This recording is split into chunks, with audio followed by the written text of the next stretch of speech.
This is the Truth Frequency Radio Network. We are TFR. Truth Frequency Radio.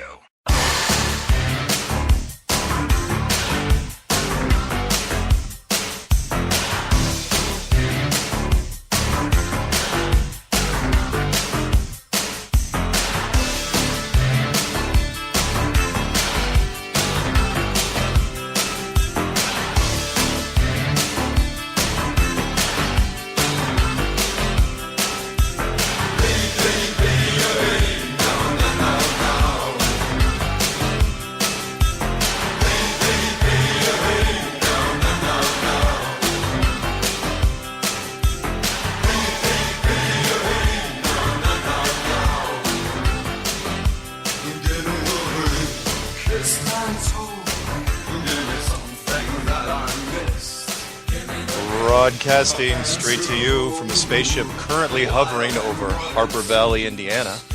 Hello, everyone, and welcome to another episode of Strange World, where this truth is often stranger than fiction. I'm your host, Mark Sargent, the creator of Flat Earth Clues, which propose that all of us are living inside a Truman and Show enclosed structure thousands of miles wide. Check it out at, and I'm proud to say it as of today, enclosedworld.com, the official site, or just Google Flat Earth Clues, and you'll see it. My wingman for the show is Jonathan from Jersey. How's it going, Jonathan? I'm doing good. I'm here in Grover's Mill. Nice. You're going to throw the Buckaroo Banzai reference at me right off the bat. That's great. That actually trumped. Did you get the Harper Valley reference? Yes. Thought you would. Anyway, so fun show, and this is the conclusion of the Empty Shelves series, and I have to apologize for what happened last week. Had some technical difficulties. There was a raging storm that blew through Colorado and just destroyed the bandwidth on my side, and I lost Jonathan. In fact, I lost myself. You guys probably noticed we had some dead air there for a while, but we did come back, finish the show in style, and this week everybody's back. Quick recap. This is the conclusion of a 3-part series, covering what we like to say. The conspiracy world loves talking about the end of the world scenario, and in any end of the world scenario, whether it be zombies or climate change or a meteor or whatever you want, or some sort of flat Earth thing, there's going to be a power outage. That's the first thing that's going to happen. And are you ready for it? And so, the first episode, and again, I encourage people to go back and watch the first two. We covered, some of the basics and some of the scenarios. And the second one, we went over not only the priority items, but the secondary items. And then we got into the tradable items as far as, synthetic drugs, alcohol, cigarettes, stuff that, I wouldn't normally endorse people using, but they are tradable. So this one we roll into was part of the notes I've got in front of me. This was Chapter 7, which was titled Rock, Paper, Scissors, Gun. And normally I didn't mention the quotes from the other ones, but this one I thought was pretty good, and that is, the quickest way to end a war is to lose it. And that was by George Orwell. This is going to be fun. Yeah. This is good. We're gonna end on a fun note here. Excuse me. We're gonna cover a lot of stuff. Because you can prep, but how do you practice? Exactly. Yeah. And you can have all the food and water you want. The things that I talked about was number 1, water, obviously. Number 2, food.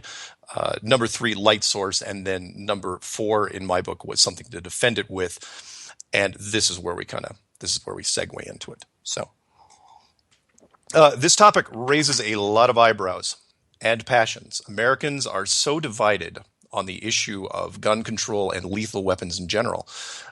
It deserves its own section. I'll be as objective as I can, and you can decide your own defensive options. The point of this item/section is that everything you have accumulated so far, which hopefully will have been water, food, and light sources, needs to be defended at all costs. First, we need to find you a weapon of choice. Further down, we will cover the attitude around combat for the average American. But right now, we just need to pick something off the rack, as it were. So let's start with a quick test to see where you stand when it comes to weapons? I want a plasma rifle and a 40-watt range. Oh, it's brilliant. Phased plasma. Phased plasma. Right? 40. Hey, just what's on the shelf. Okay. Try to do this in an empty house without your family. If your family is there, try not to look obvious. Otherwise, they might think you're having some sort of breakdown. Use your imagination and picture a person banging at your front door and yelling.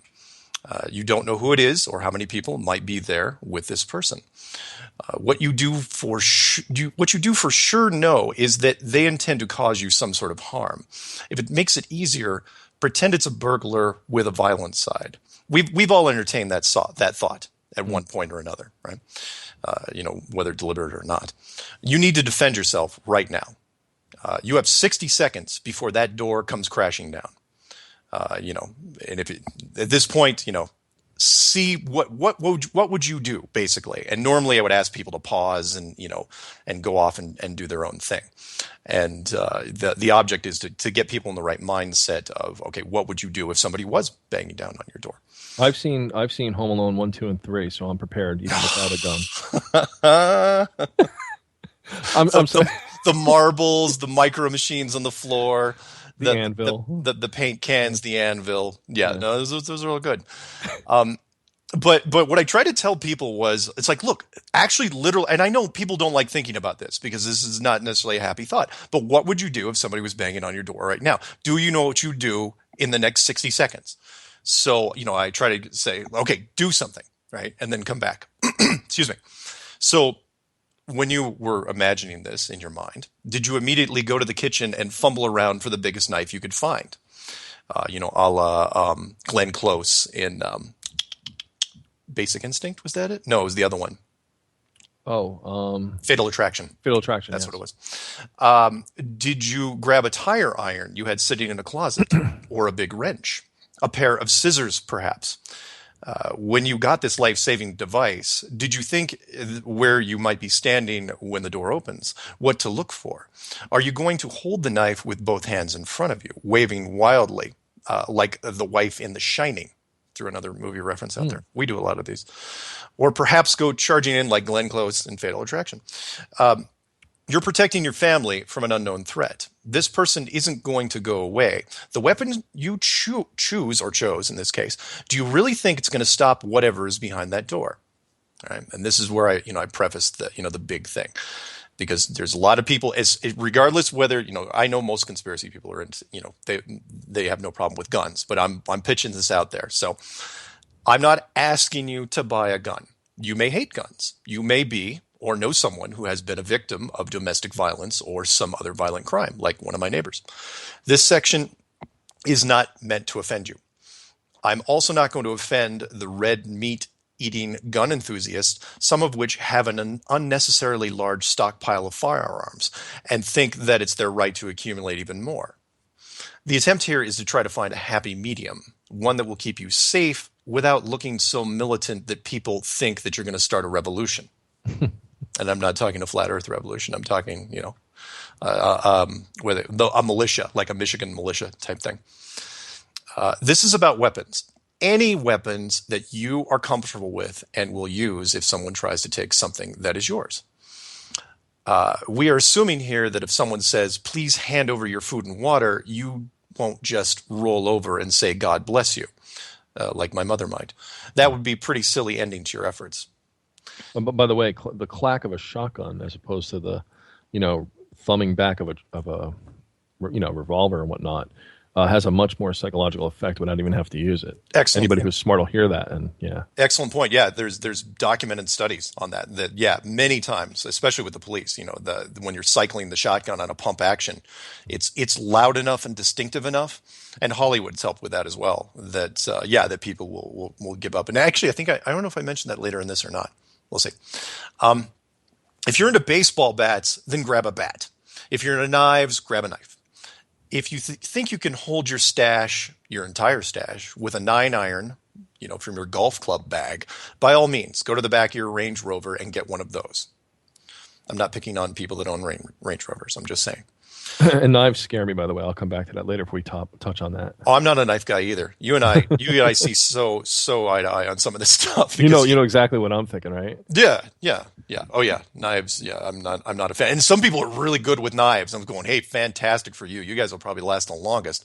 Yeah, if you're Steven Seagal and you're going to do all the fancy moves, that's great. But the typical person will pick up a kitchen knife. I'm thinking, remember now you're panicking, your hands are sweaty and all that. You go to thrust or something, your hand slips forward, and now in the world of the apocalypse, you don't have medical treatment for the stitches that you need. Yeah. Oh So yeah. Knives are messy. Yeah. It's the Joker's weapon, as a matter of fact. I remember that. Get you in close. So I'm not saying that you can't hold your stash with one of these items. However, sooner or later, and in this country, being in America, where we're broadcasting from, it means sooner. One day you will bring a knife to a gunfight. If the other party is even of average skill, you will lose. It's just that simple. Rock, paper, scissors, gun. Gun wins. Remember where you are. This is America, land of the crazy and home of the armed. Fine. There's some people out there. You're a bow hunter. Good for you. You're very skilled at it. To you, I say first, you get one shot, then your trouble scale goes way up. Second, and I'm talking to people like Ted Nugent, but he owns guns too, so it's hypocritical. Second, I have yet to meet a bow hunter who doesn't also own a firearm. The same goes for you crossbow people. Don't get cute. I've heard all the arguments 1,000 times. If you're so against firearms and are so stubborn that you absolutely will not use one, then at least pretend and get one of those high-end airsoft replica toy guns that looks like the real thing. Even that will give the person across from you pause. If they see a kitchen knife and they have a gun, the fight is over. And in fact, I'm a devious fighter. I don't know about you. Yeah. But I would take my real guns and I would spray paint the tips with orange tips so that at that moment when they laugh and say, ha ha ha, it's a kid's toy. That's one of the more clever things I've heard. Did you think of that yourself? Right now? No, it's psychological, yeah, because we have a lot of predictive programming. And by the way, you and I bring up movies a lot as references. One, because it's fun. Yeah. But two, we've been reinforced with so much misinformation through movies and media that we really don't know how to put ourselves mentally there. And I think, again, what you're doing here is brilliant to give people that mental edge. Well, thank you. Thank you. I felt bad because I've talked to way too many friends over the years that that just weren't there mentally. They had a general idea, but it's like, look, this will give you focus. And by the way, and I'll mention this throughout the broadcast. And as look, I'm giving this out for free. I've got everything I'm saying here. The entire transcript is in a PDF file sitting on my machine. Just email me. My email address is on the show, or just email msargent23@comcast.net. I will send you the PDF for nothing. And then you can go out and buy your own supplies and do all the other stuff. But this will give you at least a blueprint of what's going to happen. So demographics say, if you're reading this, the idea of a firearm, I'm reading this, the idea of a firearm in any form isn't totally out of the question. For you, I offer this. Make your choices wisely. Your life depends on it. The overused KISS principle of sports, which is keep it simple, stupid. I hate it when coaches say that, but it still works. Kind of like, 110% and keep it simple, stupid, and, no I in team and blah, blah, blah. Applies even more so in Mortal Kombat situations. Try not to get fancy or exotic. Exotic, when referring to firearms, often means complicated. If you're the type who has a problem running a television remote and eating a bag of chips at the same time, stay away from the complicated weapons. It's not going to do you much good. Complicated weapons are sexy. They are cool. They are deadly in the right hands. Let's leave the complicated firearms to the military and police special weapons unit. Note the word special there. We are the plumbers, the middle managers, the programmers. We are ordinary business people who spend more time with their families than at firing ranges. You need something you can actually use, not something that looks good on your Facebook page. No, wait, does this also mean no Rube Goldberg machines? Which one? Rube Goldberg. Oh, jeez, you lost me on that one. Those are the ones where you start something in motion and then it has to go like the marble goes down a yeah, exactly. Yeah. Yeah. Well, yeah, there's a lot of firearms out there with multiple safeties, and I don't really talk about it much, but anything that's got like 2 or 3 built-in safeties where you have to squeeze this and press this on the side, and it's everything but biometric. It's like look in a really high stress situation, your intelligence level goes way, way down super fast. So you need something easy. I mean, honestly, if there was an easier way to make firearms, I would do it, because people do dumb things. Well, I'll give you a perfect example. Or we're off script here, but that's fine. People don't understand that like for arenas and schools and stuff, why they have push bars on the doors. And the reason why they had it was before they had push bars on the doors, when people panic, their intelligence level goes way, way down to the point where lots of people, when they go blind with panic, cannot literally figure out how to open a crank door, a crank handle door. So what they did was, they had to come up with a door system that was so basic that even if the person at the front was just pushing on nothing, the sheer weight of the people behind them would collapse the push bar on the door, and the doors would open. That's what it's like, Not just that, though, but if the doors back when, too, were pull instead of push. Oh, yeah. Now you have the force behind you. Now you can't even pull it back open. Yeah, they were doomed. And so, if there was a fire in the building, you'd have all these people, and they found this time and time again, the people that would die from smoke inhalation, because they it's like, what happened to the people at the front? They couldn't open the door, and then they were crushed by the people behind them. So, but what I'm trying to get at here is, I'm not trying to be grim or anything. I'm trying to say that this happens in any panic situation, especially when it's a life and death, involving weapons, any kind of weapons, not just firearms.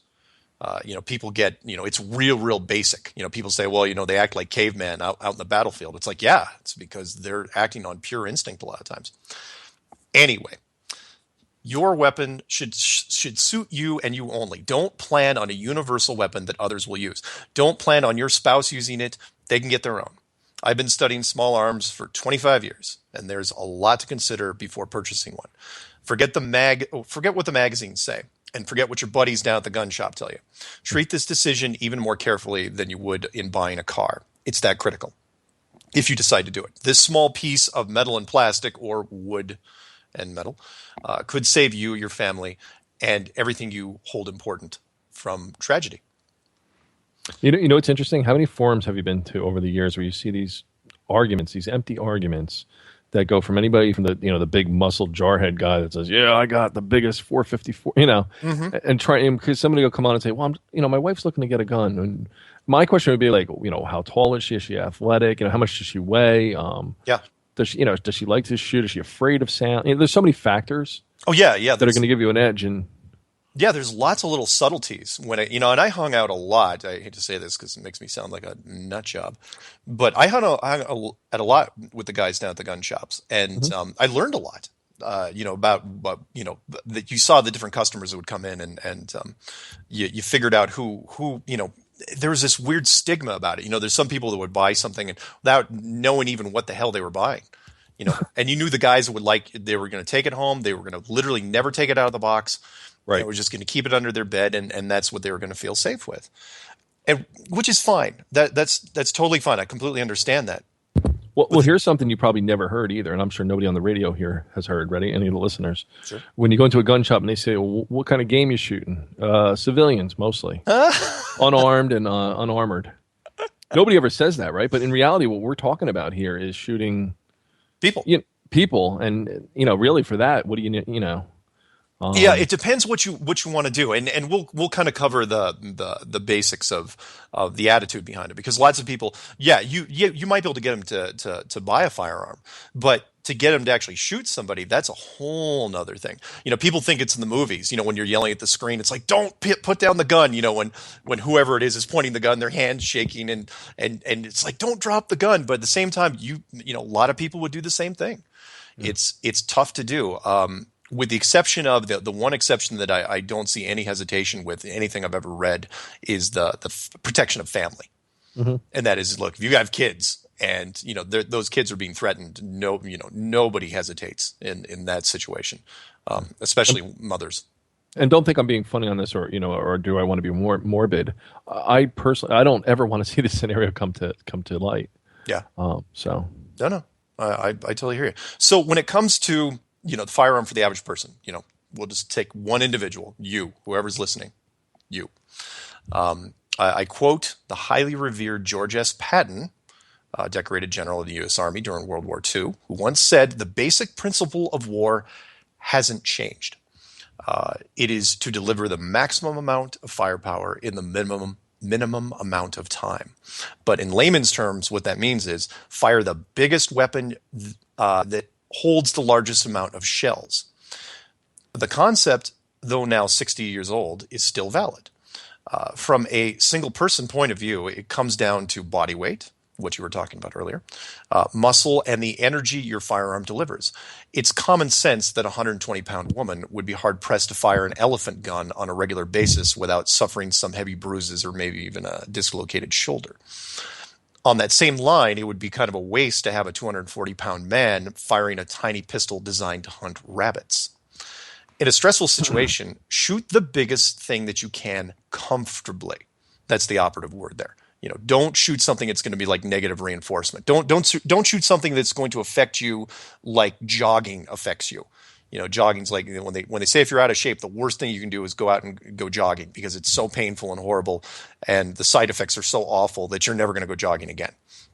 Same thing with guns. If you fire a gun that's got enough recoil and just enough bite to it that you hurt afterwards, you're not going to want to use it.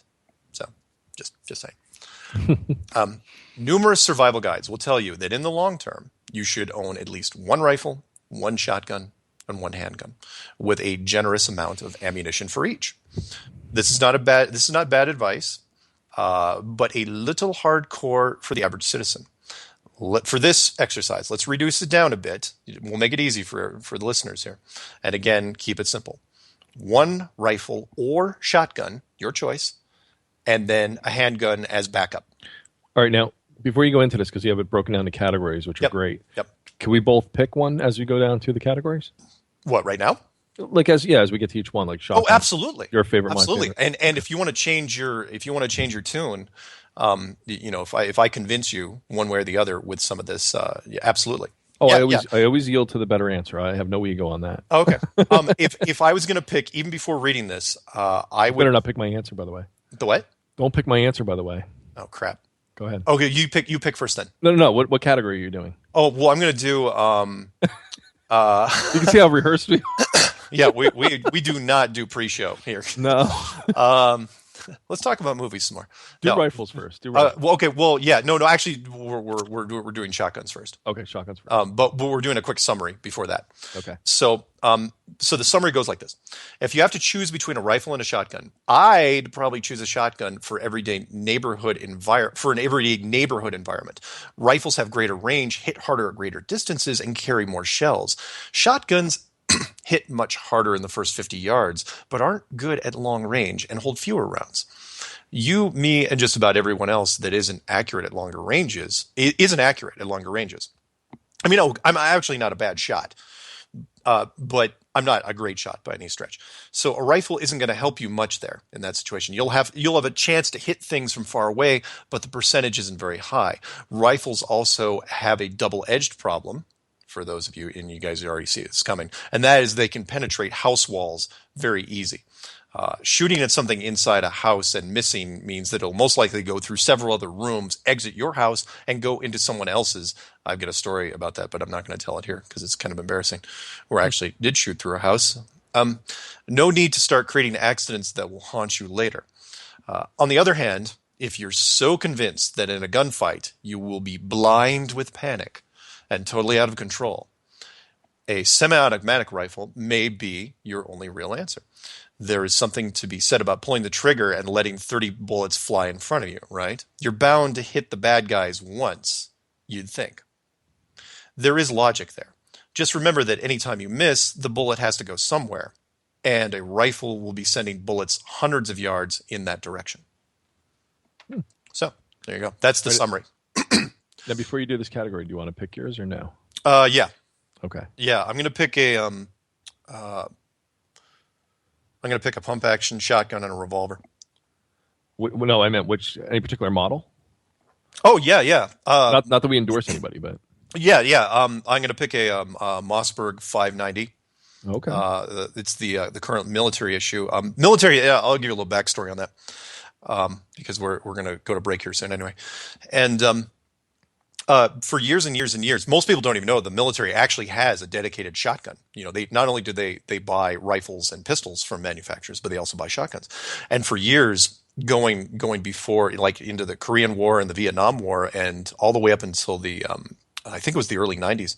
They used they bought all their shotguns uh, only from Remington. So all your movies, when it showed Vietnam, somebody carrying a shotgun, those were actually licensed, endorsed military weapons, the Remington 870, which most police and military used. However, Mossberg came out of nowhere in the early '90s and came up with their Model 590 series, and it was the only one to pass this benchmark test where, if I'm not mistaken, where it fired 3,000 rounds of Magnum double-aught buck without a single problem. And they won, and I'm sure there was some political considerations there, and maybe some greased palms, but they won the contract, and I'm sure Remington was not too thrilled with that. So Mossberg's had the contract ever since, for the last 20 years. So yeah, Mossberg. I was gonna say the Remington 870. No, is that right? Yeah, well, no, that's the second choice. I mean, and a lot of police stations, we got 15 seconds. A lot of police stations still use, and we can talk about this when we get back. Still use Remington 870, and it is the benchmark. Is what all other shotguns aspire to be. That nobody has the track record like Remington 870. And in fact, I own two of them. I'm just going to stick with my answer only so we don't lose half of our viewers, because there'll always be that. What was your answer? Oh, I'll say with the Remington 870 just so we keep all our viewers or listeners. We'll be back with guns.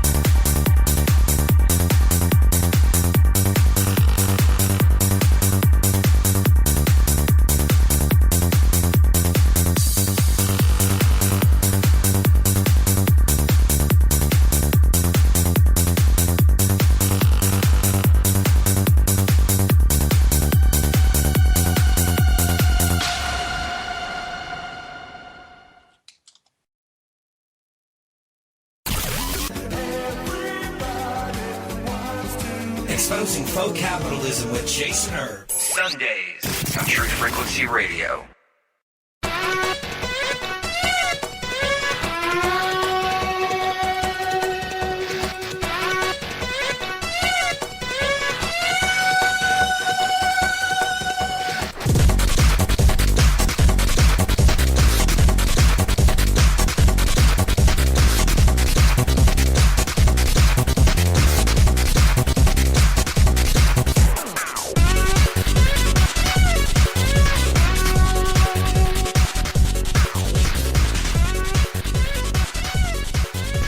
Welcome back to Strange World. I'm your host, Mark Sargent.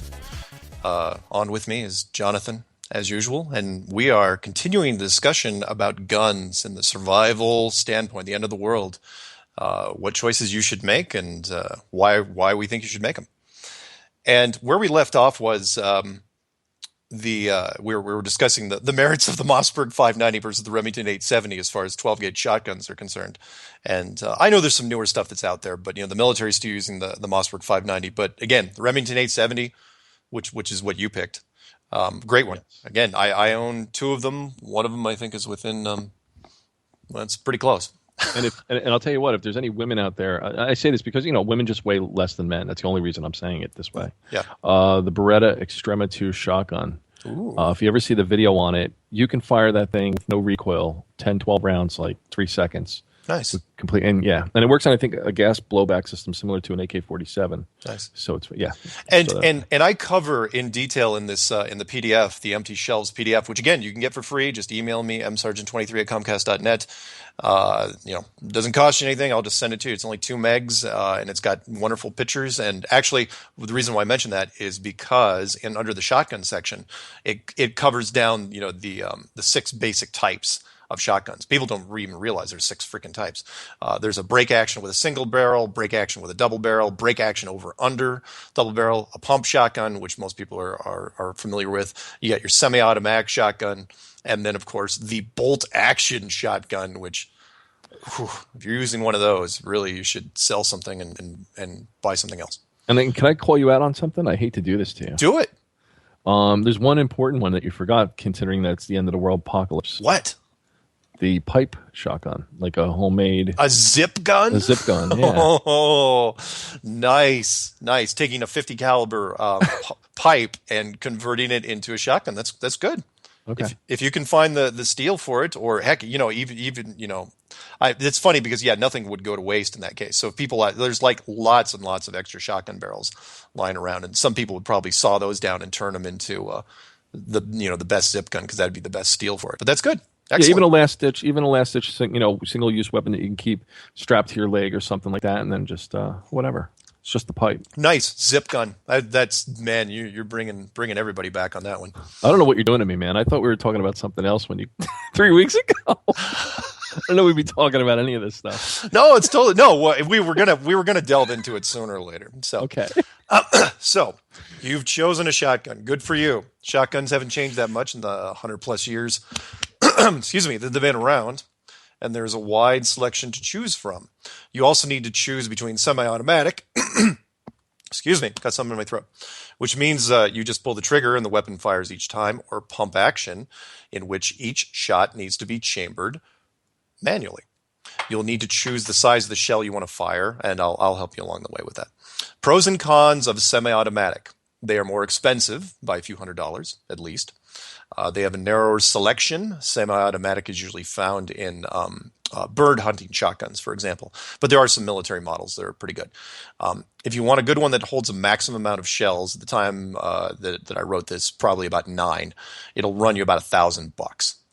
One obscure drawback of the semi-auto is its an inability to fire non-standard shells, meaning one that's made by custom ammunition makers, because the semi-automatic mechanism, which ejects one shell and inserts another, is based on a minimum amount of powder to power the action. If there's not enough power, the action jams. Which is why pump actions are so great. If the action jams and you're shooting at something that's still standing, well, that's bad. You don't want that to happen. Pros and cons of a pump action. It is less expensive, holds the same maximum amount of shells, wide variety of models that can fire any type of shell, standard or non-standard. One drawback is that you will fire slower because it's manual operation. You actually got to work your arm a little bit instead of just pulling the trigger. This may or may not help you, and here's why. People tend, in stressful situations, to shoot too many times when you're pumped up on adrenaline. That's much easier to do with a semi-automatic. It's like, you see people in the movies, they just go crazy. It's like bam, bam, bam, bam, bam. And they never hit anything. They hit nothing, right? Because, your adrenaline's up. Your instinct is like just point in that direction and keep squeezing the trigger until whatever it is gone, right? A pump action, though, will slow you down a bit, giving you time to think as you deliberately cycle the shells. A pump action also will let you know you're out of ammunition about a second later than an automatic, because of the extra pump, because you're going to pump and then all of a sudden, it's going to go click. Whereas the semi-auto, sometimes the bolt will just hold open for you. Mm-hmm. But this may not affect much. By far and away, the most popular shotgun caliber is the 12 gauge round. It is the current U.S. military caliber, is preferred by all types of hunters, law enforcement. There are millions and millions of rounds, and perhaps billions, if you're talking to the guys at Homeland, of 12 gauge ammunition in circulation with many different purposes. And we'll touch on the different types in a bit. There are some slight differences in shotgun shell sizes, and I have to mention this because people make this mistake all the time when it comes to 12 gauge ammunition. The variance is in length. 12 gauge comes in 2 3/4 inches, 3 inches, and some a little longer than that. Make absolutely sure that your shotgun matches the length of the shells you are buying. I can't stress this enough. Can a shorter shell go in a longer slot? Yes. Yeah. Shorter shell can go in a longer one, but a longer one obviously cannot go in a shorter one. So I owned an Italian Spaz 12, but it would only fire 2 3/4 inch shells. And the more I thought about it, it's like, well, in an end of the world type scenario, there's going to be 3-inch shells, floating around. And what good is it going to do me there? And I love that gun. That was the Spaz 12. That was the gun that Arnold used in Terminator 1. Yeah. The irony of it is, like, you look up at the sky and be like, shells everywhere, not a shell to shoot. Yeah, exactly. Yeah, exactly. And I never ever wanted that to happen. So a shotgun that can handle just about the maximum amount of different types of ammunition. That's that's what I would prefer. Just because, in fact, I had a friend tell me once. He owned a gun shop, and because I was saying once between, it's like, I'm thinking of buying this 44 Magnum, or should I get this new 45 Winchester Magnum? It was like a brand new ammunition caliber at the time. And he goes, the end of the world. He goes, how many more? He goes, how tough do you think it's going to be to find this new ammunition? He goes, it's going to be tough. He goes, make sure you carry the stuff that is the most shells that have been around the longest. That's what you want to go with. Stuff that has been around for decades and decades, because you're never going to know when you're going to find it. So anyway, a shotgun labeled 2 3/4 inch cannot take 3-inch shells. A 3-inch shotgun can, however, take the shorter rounds, what you were just asking. The majority of ammunition made in the United States is 2 3/4, but since they look almost identical, we're only talking about a 1/4 inch, it is, always good to go with a larger chamber, just to be sure. All other calibers in the shotgun category should be considered distant seconds. This includes 410, 16 gauge, 20 gauge, and 10 gauge. And even though the 10 gauge is bigger, the 10 gauge, as you get smaller in number, it gets bigger in size. 10 gauge is a monster shotgun, but nobody makes them anymore. I think Ithaca makes them, but they're really tough to find. The ammunition, even though I love the caliber, the thing hits like a truck, and some police used to carry it. You're never going to find the ammo for it. So it's pointless. It's, what you were saying there. You have this perfect weapon that you have no shells for. Sure. So do you want to make mention just real quick to people that don't know anything about guns, the type of round that it's loaded with, like double-aught as opposed to birdshot, as opposed to a slug. So you could have a 12 gauge with birdshot in it and do more damage with a 20 gauge that has double-aught or a slug. Yeah, right? yeah. Excellent point. When it comes to shotgun shells, and I've got, there's a list again. If you ask me for the PDF, all shotgun shells, will do some damage. But what happens is the pellets get small. As the pellets get smaller, their dispersal pattern gets bigger, but they don't hit as hard. So instead of shooting 100 pellets that are smaller than they're tiny, smaller than BBs, versus some eight big pellets. It's gonna do more damage, but again, it depends what you're into. So like if you don't think you're gonna be a good shot at all, heck, go with birdshot, and wound people. Sure, why not? It makes sense, but what I'm saying is, Magnum shells will do more damage than less shells. It really depends on your accuracy, though, how good you are. And if I can add one more thing, being that this is an apocalyptic context. Yes. There's a really great video out there, an old-timer. I think the name of the video is called The Lost Art of Cut Shells. And he shows you a technique for cutting a shell and turning it into a slug. Oh, neat. Increasing the power. And, it's an amazing video. Cool. I like that. And we will touch more on ammunition in a bit. Oh, okay. I'm sorry. But no, it's okay.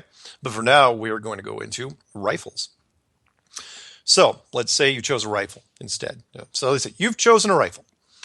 Rifles have been around even longer than shotguns, hundreds of years, in fact. And being the murdering warmongers that we are, we've created everything from low-level plinkers to bristling monstrosities that can rip down small buildings. The same topics apply for the rifle as they did the shotgun. Semi-auto versus manual, and the size of the shell you want to fire.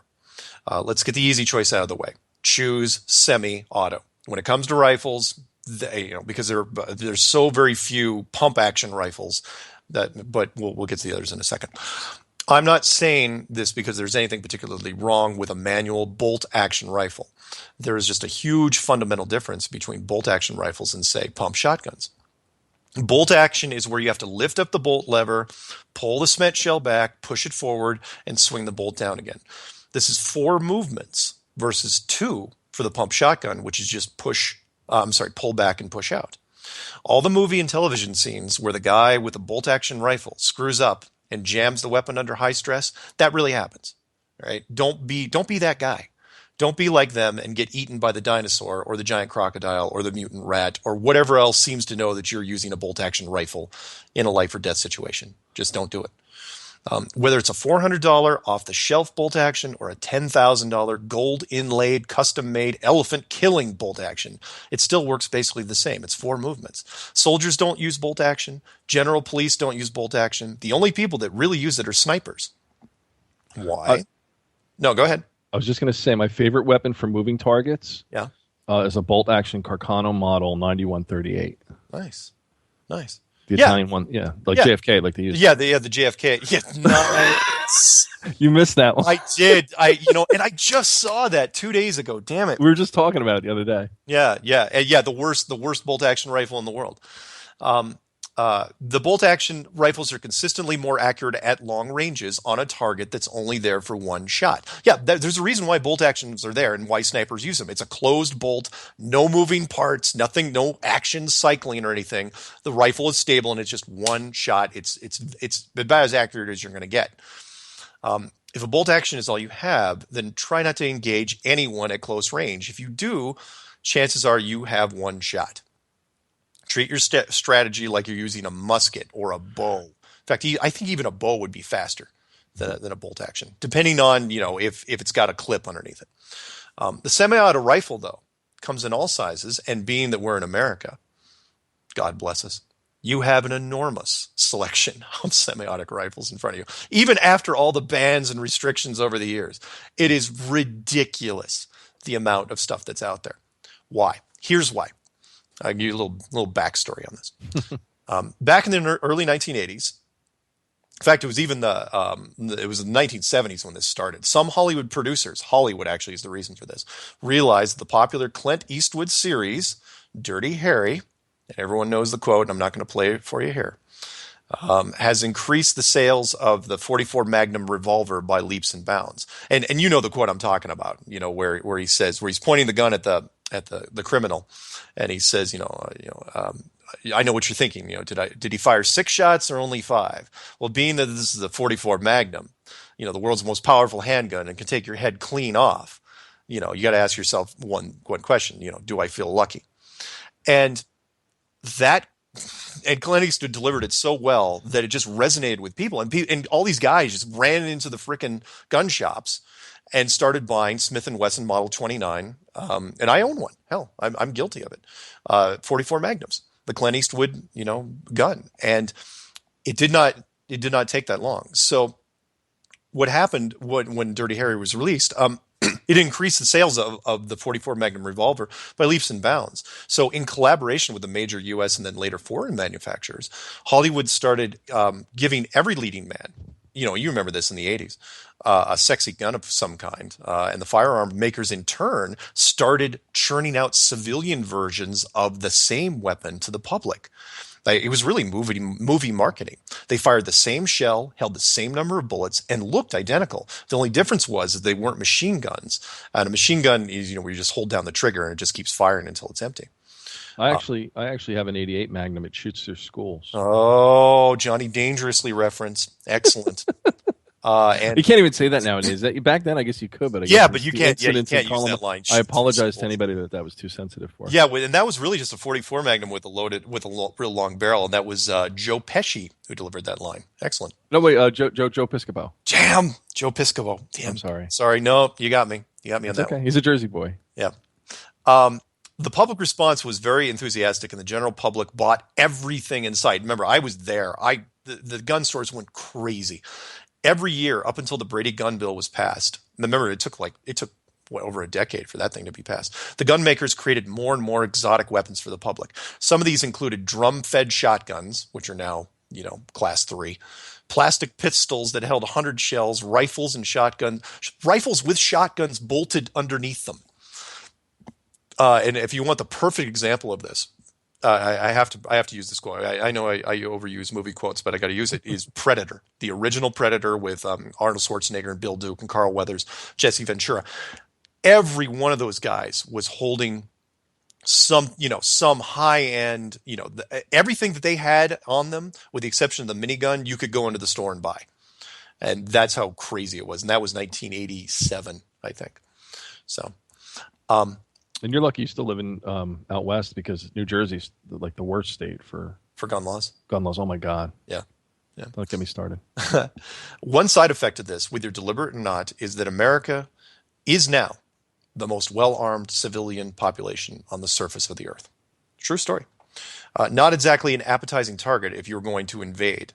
There are many Firearms. There's many firearms in circulation, as a matter of fact, as there are Americans. It's pretty close anyway. We're 300 million to, it's pretty close. The downside being that, we have about 17,000 domestic gun-related deaths a year, but that's a side effect of the culture we created. As with the shotgun, there are some military calibers to consider. This is where we kind of get into the, ammunition side of it. Our current U.S. Army rifle cartridge is the 5.56 or the millimeter, otherwise known as the 223. Many companies make the civilian version of the U.S. Army weapon. They range in price from $600 to $2,000, roughly, unless you trick it out with a lot of electronics. If you weigh less than 160 pounds, highly recommend this caliber. But if you're over 160 pounds, and I'm kind of generalizing here, you may want to look at the larger military caliber, which is the 7.62, otherwise known as the 308 Winchester. The selection is fewer, but the shells reach farther and hit harder. Both domestic and international companies manufacture them. They range from $400 to $3,000, depending on what you get, and are well worth looking into. If money is an object, but you still want a popular round, try any of the civilian AK variants that are in high supply in today's market. Russia imported a lot of stuff, so that's basically it on rifles. Just so you know. Do we get to pick? You're still picking? As far as between a shotgun and a rifle, you're still going with your... Oh, no. I thought we were going to pick one maybe for each category. Oh, yeah, okay. I'm going to pick... Yeah, I know you're not going to pick mine because you probably don't even know what it is. I'm going to pick a Galil... Oh, really? I don't know what that is. It's an Israeli version of the AK. It's an AK variant made by the Israelis in a 308 Winchester. That's a great weapon. Leave it only to the Israelis to look at an AK and go, that AK is pretty good, but I think we can make something. These same guys that make the Uzi and the Desert Eagle. That's with the folding stock? No. This one's a full. This is a heavy thing. This is not something I'd be carrying with me. If I was walking down the street, if I was trying to hoof it anywhere, I'd bring some sort of AK. Okay. But if I was at my house, I'd break out, the Hadar and a Galil. So Anyway, so what are you thinking? I'm in New Jersey. My next neighbor, you can almost rap on their window because it's the suburbs. Okay. And I want something practical because most of the food I'm going to be hunting isn't big game. It's going to be rabbits, birds, stuff like that. Yeah. So I'm going to go with a Ruger 1022 with a 100 round clip. Nice. And I'm going to use Winchester hollow points. Ooh. Maybe 5.55s. They're cheap. You can get them at Walmart right now, and I've fired lots of them. They never jam. So you're going to wing people to death. Well, 22 is pretty powerful. I'll tell you, like I said, I think even Reagan was shot with a 22. Yes, he was, but he didn't die. No. But no, they do more damage than people give him credit for. Yeah, you're right. And the Ruger 1022 is a very popular rifle, and it uses the 22 is a very old caliber, and there's tons of little variants for it, and you can get the ammunition. Your ammunition's dirt cheap. The Ruger's reliable, super reliable. Yeah, it's a good one, and it's very, very customizable. I mean, they've been customizing that thing for 30 plus years, and you could trick those things out more than you can a Honda Civic. And with 100 rounds in a defensive stance, if you had a gang coming at you, that you could fire enough down the street that you'd scare them off at least, or buy some time. You'd put some in them, absolutely, for sure. It's just now would they? But again, we'll talk about this later as far as tactics go. But yeah, that's an interesting choice, and I dig that choice because you're going completely the opposite way with it. You're not going for the mortal strike necessarily, but yeah, since there's no hospitals, which we'll touch on in a bit, it gets interesting. So and there's also a weight condition too. Don't forget, because now I'm thinking of the party that's with me. Yeah, men and women. I could toss this off, to a kid or a woman that weighs less weight. Excellent choice. Yeah, 1022 is an excellent choice and I'm not knocking women out there that fire 308s and get are super butch about it. There's tons of women out there that can shoot better than I can. But yeah, 1022 is a great. I mean, anybody can shoot a 1022. That's great. Good choice. Yeah. So to recap so far. John chose a Remington 870 for his shotgun. I chose a Mossberg 590. I chose a Galil 308 for my rifle, and he chose a Ruger 1022. So we went some different paths, which is good because we are now segueing into, and we'll at least get through part of it before the next break, is handguns. Oh boy. Yeah. The choice of a one-handed firearm is simpler. While it is true that there is a large variety of handguns manufactured in this country, the decisions of what to use in a crisis still come down to really the two basic options: semi-auto or revolver, and the caliber used. So first thing we're going to look at is revolvers, and we'll just go right into it. Then we'll make our choices afterwards. Okay. Yeah. So revolvers, an old tried and tested technology. A revolver is what we grew up with, played cowboys and Indians with, movie after movie, year after year, used the revolver. It generally held 6 rounds, and in most cases has no safety. Cops used them, criminals used them. The Lone Ranger had one that fired silver bullets. People remember that. Dirty Harry. And by the way, you cannot find silver bullets. I was actually on a quest at one point. I was on this binge a while back. It's like, man, I'd love to get some silver bullets. You cannot get them. It is weird. I don't know why people don't. I think there's a werewolf conspiracy there.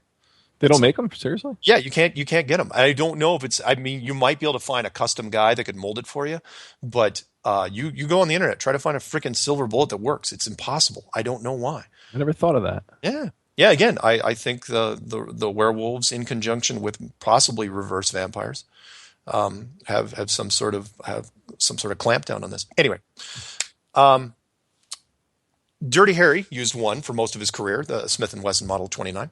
It is by far the most comfortable in our hands. They come in all shapes, sizes, and colors now. Some of the cartridges used have been manufactured for over 150 years. Pros and cons.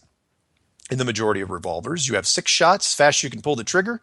If you have to reload, well, the cylinder has to swing out and shells eject manually. Revolvers have regained some popularity recently because the shells stay in the gun. No shells, no fingerprints or DNA. So, for his criminal point of view, basically what happens is you don't want spent shells with DNA all over it. So, really the safest way to get around that is a revolver, believe it or not. Professional assassins gravitate towards these weapons in certain discrete situations. The revolver doesn't have a safety, though. To combat this, some users keep at least one chamber empty. My girlfriend used to do this to prevent an accidental firing. The revolver has one very important advantage, though. It's instinctual in a crisis situation for the common man. You point and shoot. You don't cycle around. You don't throw in a clip. A revolver also doesn't jam. It is one of the few weapons that can fire repeatedly underwater if needed. And I can't remember which movie I was actually done in, but I know it's been done. But we'll think about it during the break. Yeah, I'm trying to. I can't think off the top of my head. You know who it is? A black law enforcement officer. That's all right. I'll think. We'll come up with it during the break. You stumped me on that one. That was a good one. Oh, thank you. I think he was shooting at Richard Gere too, which was weird. Until the mid 1980s, all law enforcement in America used the revolver.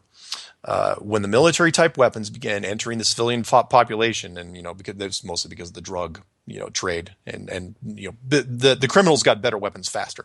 Law enforcement found themselves in firefights where the criminals were doing most of the shooting. This wasn't good both for police mortality rates and the morale.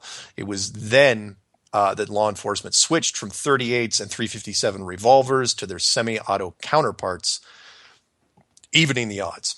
Some popular revolver calibers include the .22, .38, .357, .44, and .45. Each has its own purpose, which will be explained in a short listing after the break. When we come back, we will talk more about pistols and make our choices. I'm still thinking. I know. Me too.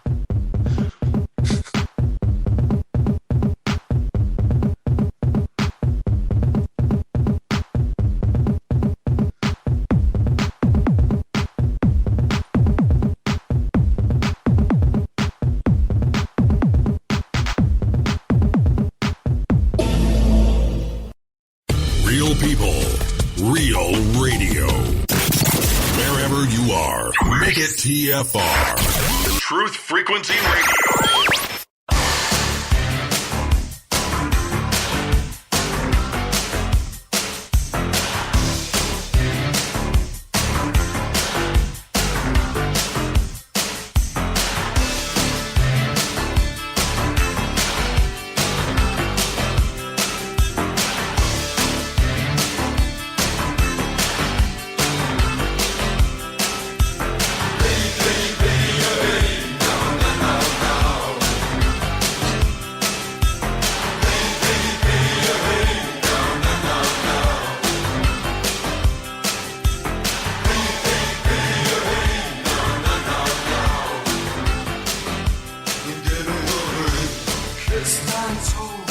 Welcome back to Strange World. I'm your host, Mark Sargent, with my wingman, Jonathan. We are talking about the end of the world. More specifically, we're talking about what supplies you would need, and we're on the topic of guns, which is always a fun one. And where we left off was we jumped kind of from revolvers to semi-automatic pistols. We already made our choices for the shotgun and the rifles, but now we're kind of talking just briefly about the semi-automatic, because I don't want to miss anything on this later stuff. I want to get through it on this show. But you had something to mention. The first thing was the movie reference where you can fire they actually fired a revolver repeatedly underwater was Sidney Poitier in Shoot to Kill. Shoot to Kill. I initially thought it was the Jackal, but you saved it at the end.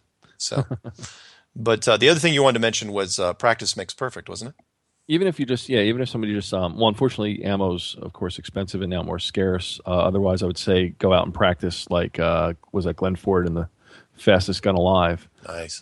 That's a great opening scene, by the way. Yeah. But yeah, at least to handle it, because some people, if they're not a gun shooter, they go to the range, they might have it, they bought it, they got the permit, they did everything right, but they never really used it, and they're not going to, even the safety, the most important part is safety and cocking it, really getting familiar with the action of it. You know how I tell you that you're doing it again?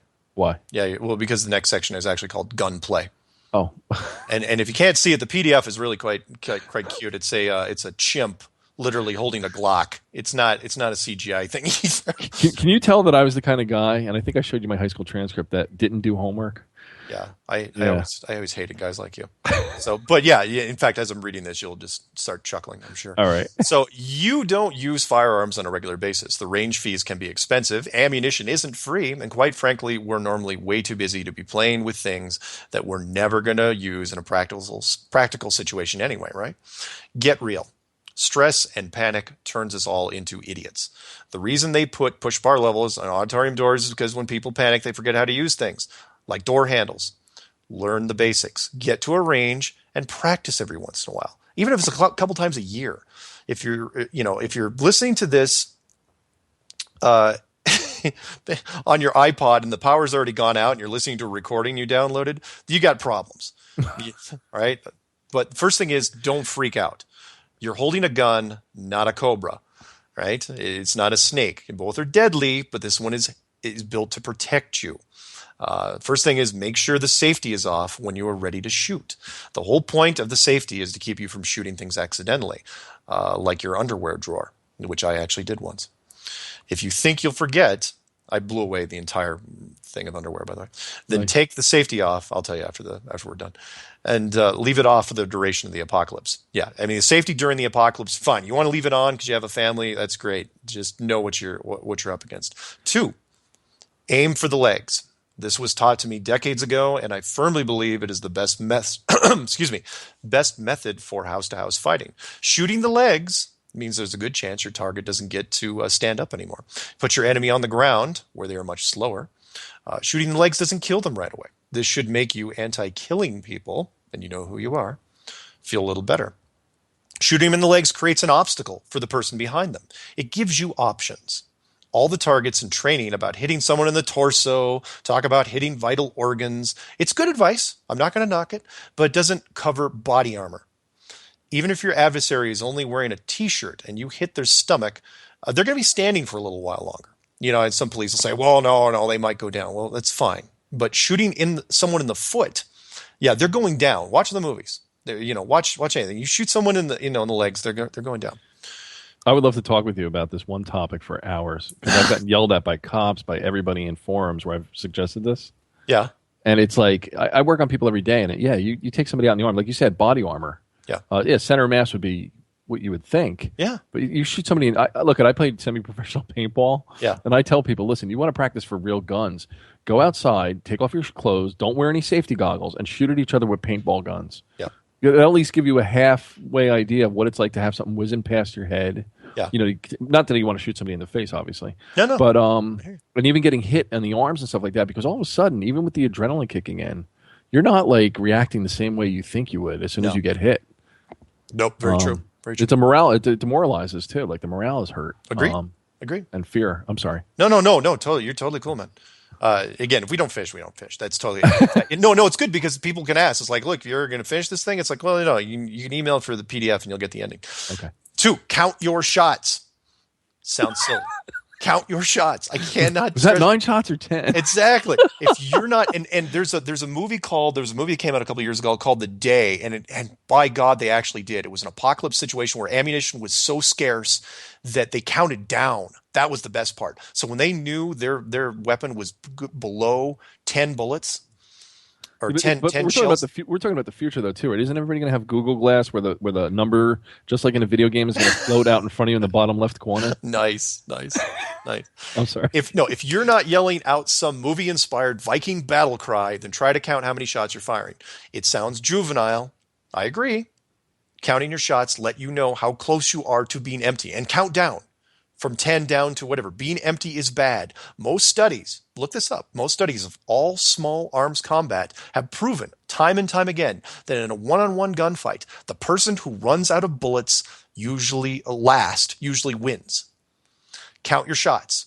Reload if you have time. Don't be the one standing there when the gun goes click instead of bang.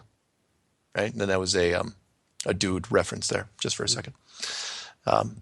You can let them live. Survivalists all over the country are screaming, no.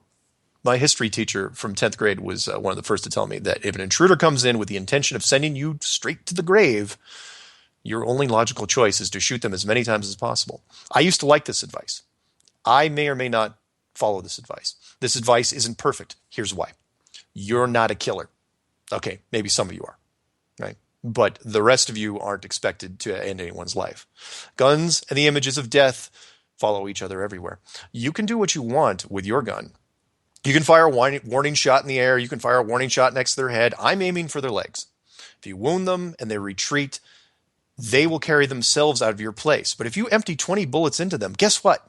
You have to drag them out of your home.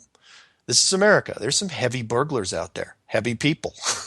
If a person weighs, think about this, if a person weighs more than 200 pounds, you may not be able to move them, in one piece. Then what are you going to do? Then it gets gross and weird at that point. Unless you're out in Jersey with you guys or do this stuff all the time. Yeah, Fat Tony. Everybody here weighs 1/8 of a ton. There you go. Fat Tony. If you haven't figured out the most important reason to wound them and let the burglars run out the door, here it is. They can't get their wounds treated anyway. The hospitals aren't operational. That's the biggest thing. The first aid kits are far away, and they're not going to do anything for a bullet wound. So fire away, America. Your conscience is clear, and I'm giving you a thumbs up on that one. And by the way, we do, Melissa does, my girl, does acupuncture. Yeah. And when you start learning about the human body, it's nothing like the movies. If you get shot in the butt, it's always funny and comical in the movies. Yeah. But you get hit in the piriformis, you're going to be in so much pain. Besides, the sciatica and things like that. Like we just take it for granted because, like I said, the movies are so fake. Yeah. Sepsis, if different things that can happen from a wound. So you might get rid of your adversary. It may be a little slower, but they're definitely not going to mess with you if they're not going to come back. Yeah. That's just it. Once you watch the movies and you keep forgetting, it's like, look, the hospital's shut down. Everyone nowadays, you go into a trauma ward and you could be shot 5 times. You might make it. But in the movies, they always show a guy who takes like gunpowder, pours it on the wound, sutures it with a flame like Rambo, and then they come back like they have a vengeance or they want revenge. No infection to speak of. Most time you're going to get an infection, you're going to get a high fever, you're going to go into dehydration, you're going to go into shock, and that's it. That's how it ends. But anyway, so your last choice for a pistol. We do this. We didn't pick a pistol. We didn't pick a pistol. So this is your chance. What do you got? Want me to tell you? Mine? Go ahead. I got nothing. Go ahead. I am going to do and you can just pick a caliber if you want. You don't have to pick a model. If you like a 38 or a 357 or a 44. I'm going to go with, if I'm going to bet the last 10 seconds of my life, I'm going to go with a Smith & Wesson Model 29 44 Magnum. You son of a gun. Sorry, I had to. No, it's I was looking at that. I was thinking about it. Last ditch weapon, it would have to be a revolver, just because it's guaranteed to go. And if you have only one hand to use, Yeah. I know some people, it's like, oh, I can cycle my semi-auto with one hand. It's like, well, maybe. What if you're missing a finger on that hand, though? And I'll say this. I was thinking, again, lower caliber. I was thinking a 357 Magnum only because it can fire 38 special. Even though Nice. it's not a common round, most police still use, what, 9 and 10 millimeter and Yep. 45 ABSP. And yeah, 45s and then the 40s. They use But 40s. yeah, you got me there. I'll just say the 357. I'll just All right. say that because of the 38 caliber. Yeah. Good enough. Good enough. So we move on to ammunition, and we're not going to go over every type of ammunition. You know, we just don't have time to cover it. But the charts are all here again in the PDF. You can email me, msargent23@comcast.net, and I will give you the PDF with all the fun little ammunition charts that I made up. I typed all this stuff out for you guys. Normally, this would be embedded inside the weapons category, but ammunition itself is both a tool and a tradable item. There are many calibers that you could acquire but not need. At the same time, they could provide a huge value for someone else, either as an asset or a trade item. All ammunition has value, all of it. And its trade range can vary widely. Firearm manufacturers in the past 30 years made it so the calibers that can used to be exclusive to pistols and rifles are now interchangeable. Because of this, the list that I have, and again, we're not going to go into it, is not broken down into rifles and pistols, just calibers and what can use them. Note that shotgun shells are forbidden by the general public to be used in a pistol, with the exception of the 410 from The Judge, you know, that very trendy movie pistol/shotgun thing. That's the biggest caliber you can use in that one, just so you know. Sawed-off shotguns, barrels under 18 inches, are considered a federal crime if you don't have a permit for it right now, punishable by a minimum 10 years in prison without early release, which means if you're planning on sawing off the top part of your hunting shotgun, make sure you do it after the end of the world has started. All right. Do you have a restriction on plugs in the shotguns out there? No, only for hunting. Okay. Yeah, if you're hunting, you're caught in the woods, and your shotgun's only supposed to hold 3 shells, and you pulled the plug out and it holds 6 or whatever you want. Yeah, you can get nailed for that. But if you're in your house, no. We're not necessarily concerned about in the end of the world, right? About laws and permits. And... No. I think laws and you're not going to see a lot of tickets being handed out. Not a lot of court dates being handed out at that. So I'm skipping past all the calibers. You guys want it? You're gonna have to send me a thing for the PDF. Note: ammunition has almost no expiration date. As long as it isn't stored underwater, shells can stay preserved almost forever.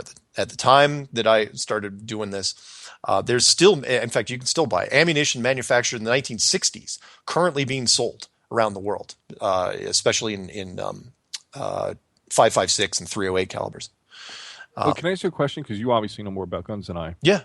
What do they mean by dirty ammo? I always see that mentioned. Oh, dirty ammo is the powder, and I'm not going to pick on the Russians too much because I love the Russians, but the Russians got into the ammunition market shortly after they got into the firearms market. And what happened was they make everything from an industrial standpoint. So like they have a shortage of brass over there. And so they have a real easy access to steel, but steel rusts. So what they do is they use, and this has nothing to do. So they use steel cartridges, which are lacquered. So they can't, but the powder they use is also dirtier. It's a dirtier powder. So what happens is it's smokier, and if you're using a firing range, in fact, there's a lot of firing ranges that won't let you use Russian ammo because it clogs up the filters faster. Now it still works, but but you have to clean your gun more often, and but in their defense, I mean the AK-47 works with so many things that it doesn't care if the ammo's dirty or not, for the most part. So they built the ammo to go with their stuff, but then they started selling in all our calibers too, and they started making a killing on it. And that was something I wanted to ask you real quick. A revolver is not susceptible to dirty ammo? Not as much, no, because there's nothing to jam, really. It doesn't have an action to cycle. So revolvers, I've seen horribly filthy. I mean, I've seen revolvers that don't look like they should work, and they work. Okay. Revolvers have been around for 100 and something years. I mean, and some of those could still work if you had the ammo for them. So, anywho, let's go right on to which we'll go straight from the gun section because it's directly related to looting. Oh my God. I know. Here we're getting into it. And chapter 8 was called Hot Loot, Cold Loot. You're like most of your peers. By the objective standards of the law, you qualify as a good person. You don't rob banks or shoplift or kidnap. The most trouble you've seen in the last 10 years is a pair of speeding tickets and a slightly guilty feeling in your stomach that you took too many tax deductions. Or you could be squeaky clean. I mean shiny, sparkly. You don't miss a Sunday of church. You have never looked at an internet site full of naked people. You take your family to Disney every few years. You have parental locks on the television. You respect authority and in turn condemn anyone who doesn't. Convincing you that the brutal basic human instincts still lie within your DNA will be difficult, but not impossible. In this crisis scenario, everything is possible, including turning your overly righteous and judgmental butt into a logical and sensible survivor that will look past the unthinkable barbaric actions of the masses, someone that will see yourself and family as priority number one. Believe it or not, I used to be the most law-abiding person around. I feared authority and did everything I was told. I respected all laws and tried to stay out of trouble. Circumstances change. People change. You will change. You yell, "I would never." How many times have I heard that? Remember the first time you watched a news broadcast during Christmas? You know the one where the rare toy gets released, the one that all the kids want. The department store only had 60 Cabbage Patch dolls. I know that's going back a ways, but that shows you how far back it goes. And there were 500 people outside. The doors opened and the chaos ensued. Mothers pushed and shoved. Fathers cursed and threatened. Kids were trampled. It was Christmas, and this was a toy, for God's sakes. These are your neighbors in action. But maybe that was an isolated incident. Did you watch the home run king, Barry Bonds, as he hit those last 5 shots deep into the stands? Each ball was worth thousands. And when each landed, didn't matter if he was on roids or not. The crowds went berserk. They punched, kicked, screamed. People bled. People went to jail that night. This was about the chance, just the chance, to sell one of those balls on eBay. These are your friends banging on your door. When the I don't have any friends, by the way. Okay. I don't have that problem. All right. All right. All my friends are in Colorado and other places. Nice. When the 1994 Los Angeles earthquake took place, the looting started within seconds. When Katrina hit, the looting didn't stop for weeks. Even the police were taking things from the stores. You may be a good person bordering on sainthood. You may be so perfect that it is difficult to gaze on you directly. Your sense of righteousness may be the size of a city bus, but you are still human. Humans in survival situations act in very similar and predictable ways. Imagine, just for a second, I'll give you guys an example here, that you've been wrongly accused of some minor crime and they're thrown in a jail cell. You're getting hungry, and the jailer opens the mail slot at the bottom of your door. He shoves in a sandwich and a dirty glass of water. You're really not a sandwich person. To make things worse, it's a Spam sandwich with spicy mustard. You hate both Spam and spicy mustard. You just sit there and stare at it. Now, pretend that jailer isn't coming back for a few days. After a while, that sandwich starts looking better and better. You're like a vampire. You hunger, you thirst, you fight it, but your mind starts playing tricks on you. Unless you're the most stubborn and overly dignified person on earth, or maybe British, you'll eat the sandwich. Your instinct will override all other bias, all protests, and all objections. Now imagine one more thing. Pretend that your life depended on it. Pretend that your family's life depends on you breaking the rules. Deny it all you want. The quicker you accept that you are part of the masses, the faster that you can stay ahead of them. To be clear, I'm saying this, out there, put it out there. I'm not officially endorsing the looting process. In a perfect world, authorities would distribute resources evenly. In some places, this might actually happen. In most, they will not. People will have to fend for themselves. The criminal element will act first. The people with injured or sick family members will move second. Those with younger families will follow that. So let's take a quick look at what will probably happen to the average strip mall over the first few days of any sort of long-term power outage. Right. Now, by power outage, yep, you mean EMP or what kind? Because that's just it. Power outage. Well, you're right. If the cars, we'll assume that it's just a local power outage, so the car's still running, because an EMP should knock out the cars as well. Well, no, I say that because your tactics for looting would be different if you knew that there were no police or military vehicles able to operate, as well as radio communication. Yeah, you see, you're doing it again.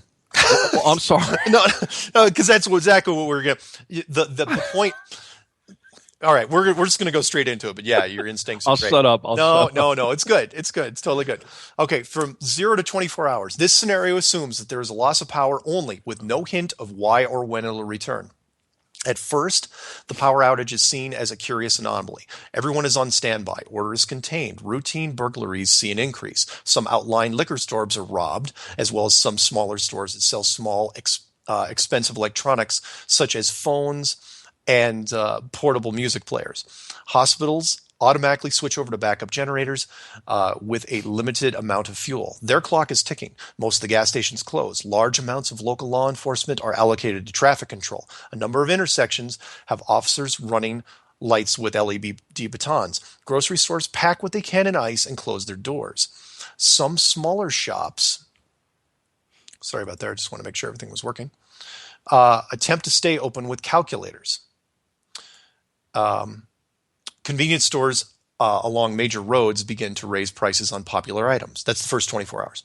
24 to 48 hours. Assuming the emergency broadcast system hasn't been activated, burglaries involving luxury items increase dramatically as criminals realize alarm systems are down and the backup power supplies have been exhausted. Can I just interject with one important thing? Yeah. In the first category, this is so important, 0 to 24. Yeah. This is going to make the difference for some people who survive. Yeah.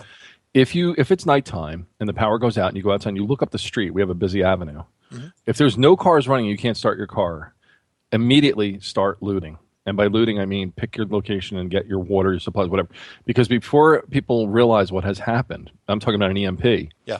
Those first hours are critical that you get to those stores first, where you break in first. No alarm's going to go off. Nobody's going to show up to arrest you. Again, I'm not advocating this in other scenario. I know, but it's true. What he's saying is absolutely true. You absolutely have to make the decision. It is so critical in the first, and that's all I would have to do is look up the street and see that not only are there no street lights, but there's no cars running, and that would be really eerie because it'd be right. Yeah. But by 24, 48 hours, again, if this was a controlled event, just power, and you're right, wait for the distribution. Don't act like a crazed person if you're a normal person. Yeah. But I just had to say that because 24 hours is a lot of time in that scenario. It is. It absolutely. But you got that pause thing where people are going to pause. That's the natural instinct because they don't know. I mean, I've watched it happen here. It was the weirdest thing. But anyway, so confused individuals will drive around town looking for any store to be open. This is the 24 to 48 hours. There are small gatherings outside of supermarkets. This is the critical point, like you were saying, where state and local authorities dictate the actions of the population. If the emergency broadcast system is running and instructions are given over major radio stations, it will buy a few days for protection to be put in place. For our scenario, though, we will imagine that any available National Guard troops will have been dispatched to other locations, like major cities. Your town has to depend only on local law enforcement for security. By design, local law enforcement is not equipped to deal with martial law. Their first priority, like at Katrina and Los Angeles, is to protect human life. SWAT teams are few and far between. Your average sheriff or traffic officer is not going to spend their days firing rounds into angry mobs. They just aren't equipped for this type of situation. By the end of the second day, people will start becoming resolved on their next course of action, like what you were saying. They will want solutions from the authorities, and the authorities won't have the best answers. They'll say, we are waiting for the state or federal government to issue instructions. This waiting doesn't feed your children. There are people around you who have already run out of diapers, soap, and toilet paper. Can I add one more thing? Because I was being a little insensitive. No, you go ahead.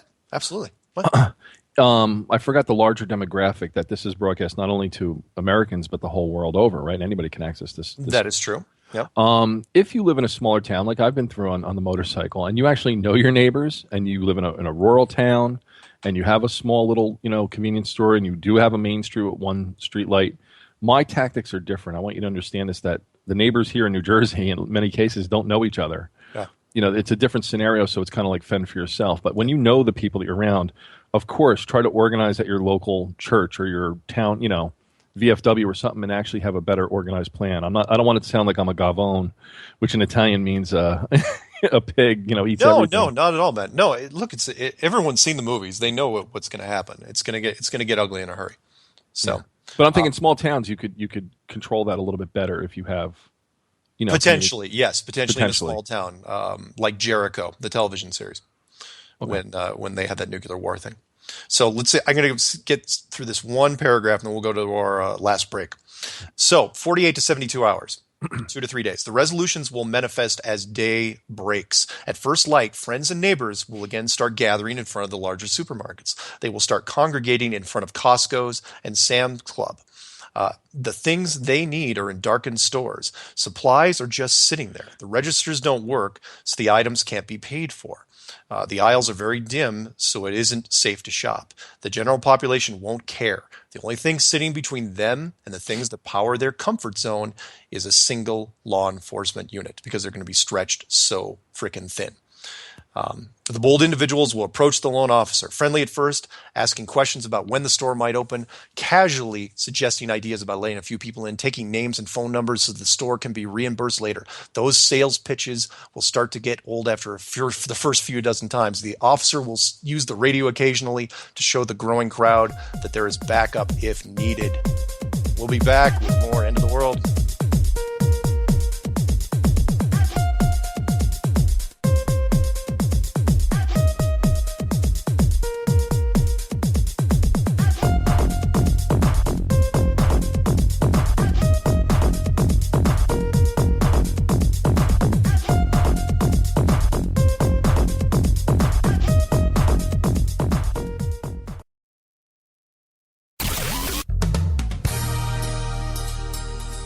Sound Doctrine Ministries with Kenneth Emmanuel.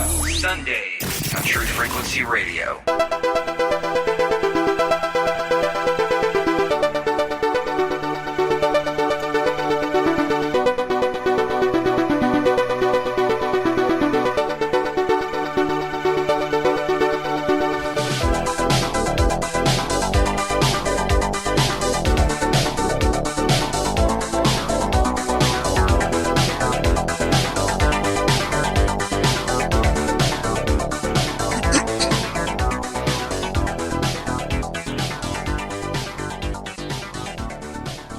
Welcome back to Strange World. We are in our final segment talking about the end of the world and how to prepare for it. We've gone through food, water, supplies, weapons, and now we're talking looting. And we're into day 3 of the looting process, where basically what's happening is that people are congregating at the stores, and the local law enforcement are stretched so thin that it's only a matter of time where there's going to be a breaking point. And so where we left off was, the scene is being played out all over town, and there is no backup for the police to send. The police and sheriff units are stretched too thin, and the officer knows it. Hour by hour, the crowd gets more agitated. The strain is starting to show. By midday, his or her hand is constantly at rest on their sidearm, and with good reason. Then a loud, desperate voice from the crowd demands that the people be let through to get what they need. Threats come from the masses. The corresponding threat of reprisal by the officer is impotent. After all, how many people can they arrest and still protect the store? The situation, though, is not a stalemate. The officer will lose. Even if the officer has civilian friends that come to their aid, they will get pushed aside or fall. The reason is simple. Law and order can only function as long as the public is at relative peace with itself. The population needs must be met, and those needs are insatiable. A bullhorn can't compete with the yelling of hundreds. And that's the end of the the second day. So once the third day kicks in, A bullhorn. Yeah, bullhorn. Yeah, if they even have those. I'm thinking of somebody specific standing on the corner. You gotta turn back, people. You can't act like this. Yeah, exactly. You know what I mean? Yeah. The officer stops responding to questions. Only the mob is yelling now. A sound comes over the police radio. One of the stores at the other side of town has just been overtaken by a large group of people. The police chief orders all units to pull away from what they're doing and converge on that particular supermarket. The chief's logic is flawed. He can only save one store with the manpower he has, and it's already being overrun. They will lose the store, people will be arrested, and officers potentially injured. All the while, the rest of the town is being taken apart. The lone officer gets into the car and drives away quickly, siren blaring. The crowd doesn't even wait until the police unit is out of earshot before smashing through the grocery store glass. Within 60 seconds, there's already fighting in the aisles. Within an hour, the same store will hear gunfire, if not sooner. I just, play the benefit of the doubt there. This scene will have different variations of tempo, but the theme is constant. It will happen. The general population is not very different from man's best friend. Your family dog is loyal. It hunts with you, it plays with your children, it licks your face. If it is not fed, given enough time, most of them will turn on you as food, and cats even quicker. You can't trust cats. You could easily be one of the mob, but you're better than that. You're smarter than that. The mob runs off pure instinct. Collectively, their decisions are childish, brutal, and reckless. The only way to beat the mob is to become your own animal, one that is more cunning, logical, and level-headed. In order to be one step ahead, the group mentality needs to be understood. Once you have the knowledge and can predict what a mob will do beforehand, everything will play out like a well-executed crime movie. All eyes are looking in one direction, but you and what you need to do will be somewhere else, somewhere secret. Most people are creatures of habit. They will take the same route to work, even though multiple streets are available to them. They watch the same television shows every week, have lunch at the same group of restaurants, use the same ATM, and most important to this topic, they'll shop at the same grocery store month after month. The community mentality runs on simple rules and survives on a very primitive mindset. We're out of food. Where do we get more food? I shop there. We need to go there. Where are you going to get food? I am going there. I am going there as well. Let's both go there to get food. You'd think we just learned to walk upright, heading out of our caves to kill a mammoth. It just gets worse from there. Food store closed, dark, locked. Lots of glass. We don't need to use the door. Angry person with gun in front of store. We will wait. The sentences may play out a little better than that, but not much. Some may think of other stores, only to find a different group of people and the same law enforcement units. The clever people will do the math and deduce that with the amount of people in front of the store, no one is getting out with a cart full of anything. There aren't enough goods in the aisles for that. They will start thinking of the obvious alternatives, the most obvious being the bulk food outlets. There's one thing about following the mob mindset. If you have thought of it, others have too. Of course, Costco, Sam's Club, whatever is in your area. There is way more food and supplies there. We need to hit that place. Well, you should have stayed at the grocery store. Costco is a literal fortress compared to the average supermarket. Have you ever parked outside a Costco and just stared at it? It's a stone and metal warehouse with giant rolling steel doors. The small doors are steel too, with windows too small to squeeze through. Can I say one thing? Yeah? Do you want to let people know when you wrote this? I wrote this 5 years ago, at least. Because we talked about this weeks prior. Yeah. And right now that Jade Helm thing is making the news in so many different circles.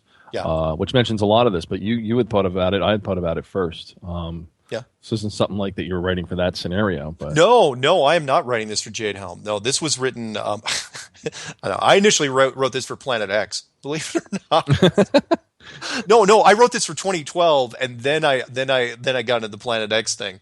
But either way, I mean, it's a universal thing. Yeah, it applies either way. It applies everywhere. This is not new stuff, people. You should know this. Again, msargent23 at Comcast.net. I will send you this file for free, and you don't have to send me cookies or anything. Although chocolate chip are always my favorite. And strip mall, and don't forget, strip mall walls are easier to go through. There you go. Okay. Yes, a Costco or Sam's Club or whatever is literally filled to the ceiling with every kind of supply you could think of. Forget for a moment how solid the building is. Another problem is that all these great supplies are in the middle of a giant room with a few windows, no light. Throw in the fact that you have about 1,000 people sitting outside trying to find a way in. Do you have a plan of getting a large amount of food out of this building? And I go through, I'm not going to cover these right now, how you would even try to break into a Costco. But it's ridiculous. It's because it's so hard to do. There's too many people outside. You're never going to get out of there. The stuff's so high. Forklifts are going to get tipped over. It's going to get ugly. So avoid Costco if you can, or the bulk food stores, because also most people, as I think I covered it in either the first show or the second show, is that law enforcement units, SWAT teams are already prepped. They are going there first. That is their first directive. They absolutely will secure those things. So, don't go there. The best thing, what you and your family need, is a cold loot situation. Not a hot loot situation, a cold loot. A place that isn't either a primary or secondary target. A place that is so far ahead of the mob that they can only wish they thought of it first. Cold loot refers to a stash of supplies that can be acquired alone or with a group you trust. There is no competition here. It can be emptied at your leisure. It is ahead of the curve. When the tentacles of the mob finally reach it, they will find only empty shelves. See what I did there? Empty shelves. That's where it came from. Go ahead. Go ahead. I was going to say, by the way, the people that are listening to this program right now are obviously smarter. Like you said, they know this. The people that should be listening to this show, which is the people that aren't, are the ones that you're describing. Yeah, I know. Yeah. They're going to... Yeah, and it's unfortunate. I don't mean to laugh at them, but it's like that's the majority. That's the mass effect of the word sheeple that they use. Yeah, they're going to follow each other into that blind panic. Yep, I totally agree. Absolutely. So you have to see what the mob sees. They are a blunt instrument looking for resources. All their targets, every single one of them, will be a hot loot situation, meaning they are going to go tooth and nail at it to get it.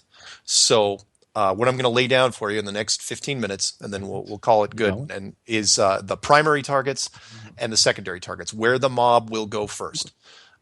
So primary targets, absolutely, the grocery stores, the lifeblood of any community. They contain food, water, batteries, toilet paper, everything needed to keep an average household operational. Pharmacies. Non-perishable food, water, batteries, everything pharmacies nowadays are almost pretty damn close to a grocery store, as far as what they got in them. In fact, I like pharmacies because a lot of their stuff isn't perishable. If I was going to hit a place first, if I had a grocery store and a pharmacy right next to each other, I'd go after the pharmacy. Absolutely.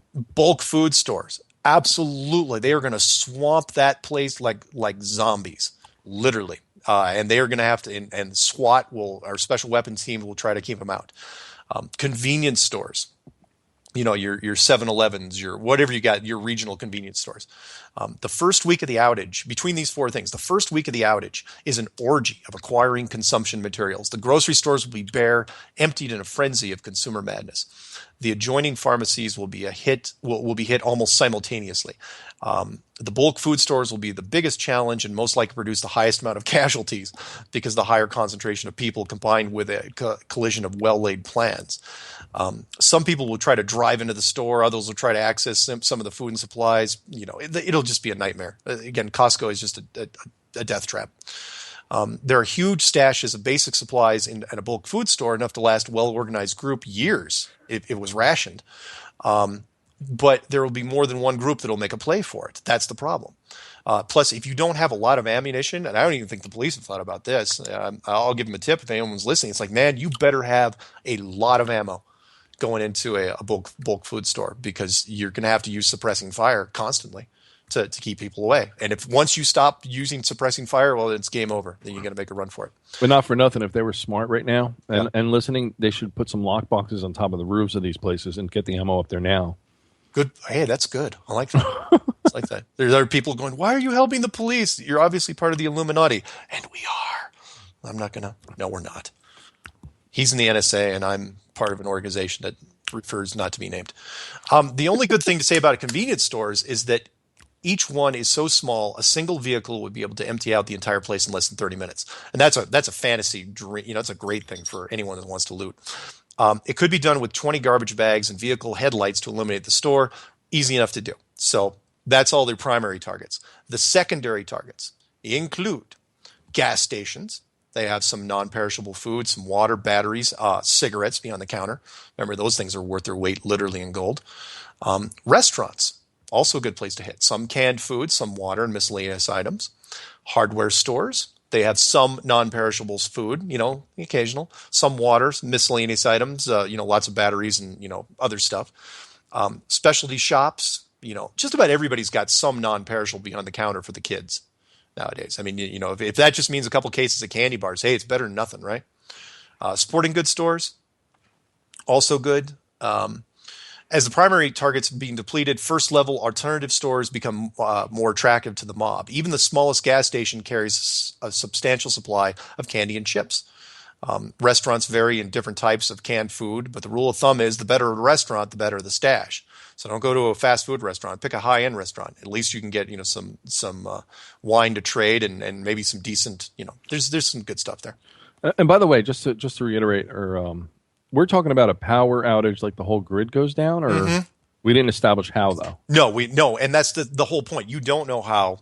And the point is, though, that the power goes out and it stays out. And you've got this feeling in your gut that it's not coming back on. Not for a while. And that it's beyond your reach of scope. Meaning it's the next town to you is out. And in fact, you know of nobody that still has power. That's what I mean. To where it's not like you're in California, but you know that, the next state is full of power. But just to clarify, like cell phones work, radios work, like what works in this scenario? Because if you call your friend 40 miles north of you and say, no, we have plenty of power here. No, cell phones are down. Radios are only broadcasting the emergency broadcast system or giving official messages. Treat it really no different than like your zombie movies, only zombie movies without power. So you could possibly get arrested for your actions yet. No, you couldn't because law enforcement is already broken down by this point. No, we're only talking a couple days in. Oh yeah, a couple days in. Yeah, that's the only thing that's holding it together is you don't know. So it's it's this weird bluff game where it's like you want to break the law, but you're not sure if anyone's going to actually take you in. So you're basically everyone's waiting at that point for law enforcement to just break down, and once they do, well then all bets are off. Because I want to stress this again: an EMP changes everything. Yes. Okay. I just want to say it for the record. Good point. Good point. If they can even figure out it's an EMP, but you'd know if the cars died at the same time. And radios and everything. And, if everything died, if all the electronics died, I'm doing something a little more limited. So by the end of the first week, they're starting they're hitting all the obvious choices. They're hitting the hardware stores. The smart looters will ignore the shelves and go to the back stock rooms. Some sporting goods shops will carry not only camping gear but power bars. They're going after anything you can think of where you remember that there was food and water. That's the first thing that people go after, and that happens for really first couple weeks. People are just hitting these places really really hard. By week 3. Then you're starting to see organized groups, using trucks. They'll be searching business to business, looking for anything consumable. They'll find the water cooler bottles, the vending machines, the factory cafeterias, whatever office kitchens there are. If the groups have anyone efficient running the operation, they'll go from location to location until the truck is filled and then head back to a rally point. Running the sweeps during the day will make it easier to find things, save battery time, make it easier to coordinate personnel. Night sweeps, risky because the lights are out. Headlights will be seen from miles away. Ambushes will be frequent. You know how that goes. That'll be ugly. Some of the smaller teams might work at night with minimal lighting in order to avoid the larger groups. The successful ones will be fast, mobile, and have the ability to work with smaller lights or even night vision. Now, real quick, how much of a strain does death put on the population at that point, being that people that need diabetic medicine or like Humira, it needs to be refrigerated? Oh, no, that's psychotropic drugs. Yeah, that's a good point. And I call this group, I have kind of slang terms for just about every group that's going to be in real trouble. And the ones that need prescription meds, and if they run out quickly, I call them the rehabs. And they are in trouble. I mean, for example, if you're on Xanax and you have like 5 pills left in your bottle, you're in real trouble because most people don't know you can't just cold turkey Xanax. Right. You'll have a psychotic break. They transition people off Xanax. Normally it takes them a year and they switch them off to morphine. Right. So people that have medical conditions that need the drugs, they're in trouble. Yeah, and I think I touched on something with you before on the break.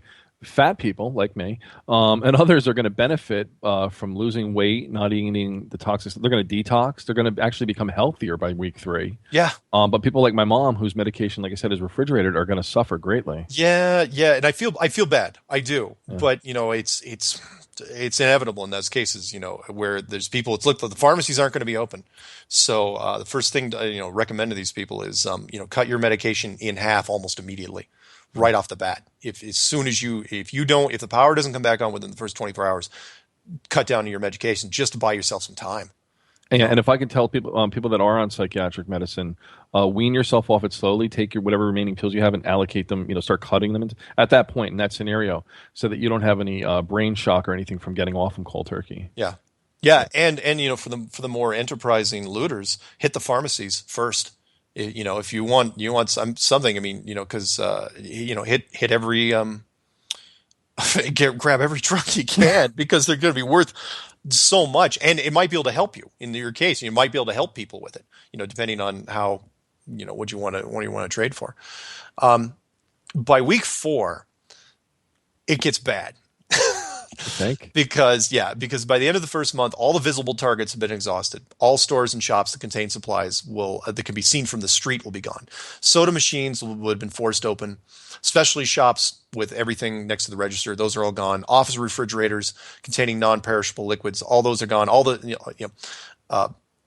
just about everything that can be used that's visible from the street will be gone. The only thing left now are miscellaneous items hidden away in all the drawers, cabinets, and cupboards within office buildings. That's really the only thing left that you can go after. If your coworkers, with the exception of the large-scale operations, which I don't think we'll talk about tonight, if your coworkers are as consistent as mine, there's still quite a bit to be had. Because, there's food and, there's little stashes of food in just about every cubicle. What kind of food, if it's just ramen, well, it's better than nothing, I suppose. The general mob finally runs out of motivation at this point. Their wave crests right here. The shopping spree is over. The looting of commercial and corporate America has come to an end. Unfortunately, some of the smaller, more hardcore groups are still alive. If they are to survive, the only thing they can do is going house to house. And that's, personal residences are the final targets. The predators are forced to try their luck against the everyday citizen. This is the unknown scenario that America has not faced yet, when even government models haven't figured out how to predict it. Is the house that is being raided occupied? Will the owners fight back? Are there casualties? When do the looters give up? When it comes to long-term predictions, there has been much debate in the survival world. Some think that it'll develop into a Thunderdome type scenario where limited trade is restored. Some think that larger groups will venture out into the city, hoping to find a better outpost. Their purpose seems aimless. Yours is not. You still have hope. Have faith that the government, who used to be in charge, will return to help their population to restore order. This is what you can cling to. And with some organization, can create a protective bubble that can keep those who you care about safe. Can I comment on that real quick? Yeah. All the neighbors on this street, we just moved here a year ago. Yeah. They introduced themselves the first day. If you need a snowblower, just you can borrow mine. Those kind of people, older generation, 40 and older. Mm-hmm. I feel totally safe where I'm living right now for that. Younger generations, unfortunately, and those that are electronically dependent in communications. Oh my God! I think they're going to lack the skill of tact, being able to, the withdrawals. And I know, and I'm not trying to be funny, but they're going to have true withdrawals from social media, porn, and things like World of Warcraft. Things that, in the old days, in the 50s, people did things with their hands. They actually went out. They actually knew their neighbors. Yeah. Because everybody communicates electronically, I think this is going to be a real detriment to those that are 35 and younger. Absolutely. The ones that are living on their smartphones right now, and I'm not trying to pick on them, but I'm not picking either. Yeah. Yeah. You got to realize, and we'll go off script here for the rest of this because we only got 5 minutes left anyway. Okay. Is that they've got a problem because when the network goes down, they're just going to, honestly, for the first few days, they're just going to keep checking constantly to see if the network comes back up. Right. Because that's all they're going to care about. They won't, because their device, unless it's an EMP, of course, will still be running. So even though the lights are off in their house, that phone is this beacon of hope for them. So they're just going to be looking at it going, do I have bars? Do I have a connection? Do I have a connection? And they don't realize, and to the point where if the battery dies, I guarantee you they're going to go to their car and charge it in their car, and just keep this thing out around with them. But they realize that every hour they spend trying to see if social media is back up is going to hurt them by, exponential levels down the road, because they just won't have the, they also don't have the physical skills and they're just not in the right frame of mind. And I feel bad at some point, but at the same time, it's like, I don't know if there's anything I can tell them. And you just said something I forgot to mention before, psychological warfare by week 4. The very first or second day, take your battery out of your car. Make it look like your place has already been ransacked. Knock over your own garbage cans and maybe break a window that's just connected to the garage or something that's not going to Yeah. Right? Make it look like it got hit and ransacked, because people are going to be looking, especially for car batteries and things, if vehicles are running at that point. Yeah. And then that way put it in when you need to evacuate. I agree. Absolutely. And what I really cover, we're not gonna go into this. I'm gonna let people, if they want to know exactly my plan on what to do, and how to play this out, where to loot. The keys I try to get is like, look, loot ahead of the mob. So if the mob is going after the big stores and eventually will move to the small stores, you go to the small stores first. You let the mob hit the big stores, because you're never getting in there. Do not do what they do. Do the sneaky route and stay ahead of them. Think a couple steps down the road. And so the all the text that I have in this PDF here, again, totally free for you guys. All you have to do is email me at msargent23@comcast.net, and it's also, the address will be on this video, and it's on the end of all my my other videos. Is it gives you tips on what to do and how to play it, and it'll give you enough confidence that you should be able to go into this, not with total despair. You should be able to, it's like, okay, because I'm giving you basically the blueprint. I'm saying, look, if you do these things, even if you have no supplies in the house right now, you might be able to make it through. And, I try to be optimistic to the point where I even show people how to set up a trading, much like a Thunderdome type of bank situation, where you can actually, if you have enough people, and enough weapons to defend it, you can set up a kind of a looting fence operation, if that's what I mean. Meaning a looting type store, or a bank where looters can put their stuff, and then it's protected. It's not that bad, and it's somewhat optimistic. It's basically a trading post that people can use. It's how to set up an apocalyptic trading post. I got to be honest, though. Small town America is going to survive this, no problem. I mean, it's almost like the movie Red Dawn with the Wolverines. Nice. I'm thinking of towns I know in Vermont right now and other places where, and this is all over America, there's good people everywhere, don't get me wrong. Yeah. But from a societal standpoint and the way they operate and function, I just, good old mom and pop from America are going to survive this. Yeah. The smaller towns, will have a much better chance. The big cities are going to be in trouble. And I mean, I'm not just the fires, the arsonists are just going to have a freaking field day. But yeah, look at New Orleans during Katrina. And I don't want to end on a bad note here. We'll end on a positive note. But yeah, Katrina was a nightmare, and that showed you what could happen. And that was a very, very limited situation. That was just some water. That wasn't anything serious. But again, my blueprint here, and I know we kind of talk about it in what was the term, cavalier terms, but what I'm really trying to give you guys, I don't look at the end of the world as much as a doom and gloom situation as I do a chance that, look, people want to protect their family, their loved ones, and I think it can be done. And that's what I'm laying out for you. So again, if you want the blueprint for it, again, you can just email me, msargent23@comcast.net, and I will send you the PDF. I'll send it as soon as I get the email from you, provided I see the email. And that's basically it. So 10 seconds. What you got? Anything? No, I just I pray for everybody. We're all in this together, and we're talking about a hard subject, but I pray for everybody. Cool, man. Hey, I'll see you next week. Thanks, buddy. See you soon.